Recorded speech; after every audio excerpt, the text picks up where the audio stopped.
I'm Grant from Rannoch Physiotherapy. Today we're going to talk about placebo effect. It's a very misunderstood subject for a number of reasons.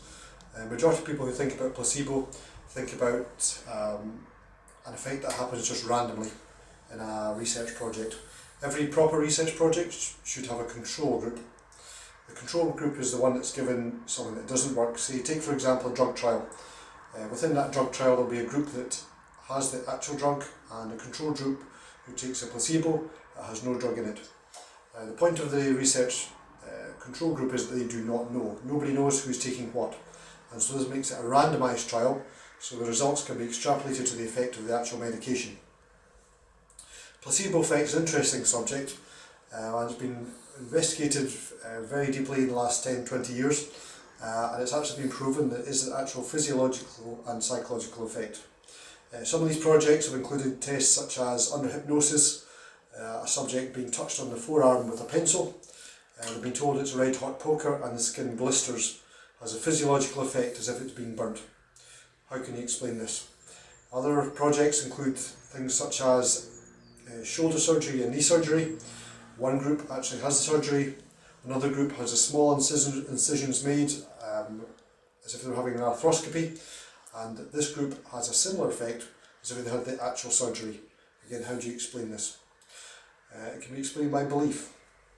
And the research has shown that your brain, the subconscious part of your brain, can control the circulation at any part of the body, but you actually have to truly believe that something is going to happen there, a physiological effect is going to happen. So if you truly believe you are actually being burnt, you can create a burn effect in that part of the skin. If you take this a bit further, that then means that your brain has exquisite control over the physiology of your body. You can create effects by thinking a certain way, and this can explain some of the effects of Buddhist meditation, Shaolin monks, and how they can control the body in very minute, extreme levels. This only happens through training. If it's consciously, it has to be through training.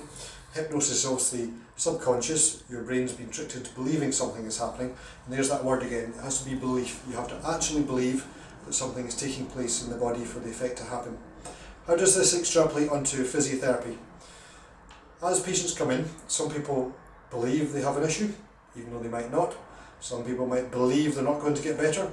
Another person might come in with the same issue as another who doesn't believe, and they will believe they're going to get better. So there's all different ranges of psychological states of patients coming into the treatment room. Generally, people who believe they're going to get better and are positive about the outcomes generally have a better outcome than those patients who come in and have a pessimistic belief about their ailment or their illness or their injury and do not believe they're going to get better.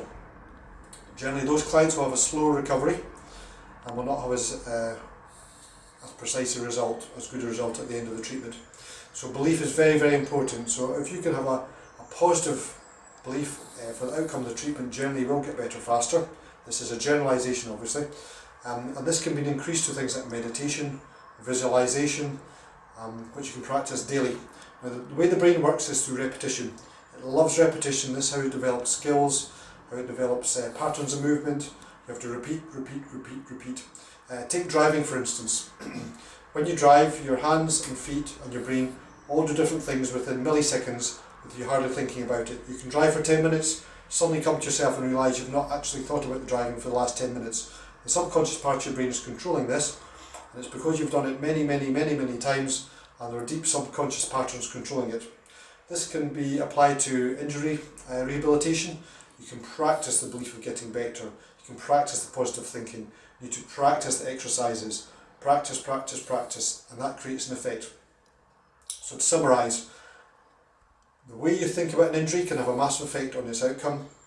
You have to practice this way of thinking to wire your brain in a certain way. The same way you have to practice your exercises to get better. So your brain and your body are extrinsically linked, as I've said in previous videos, and this is extremely important for the general outcome. Thank you.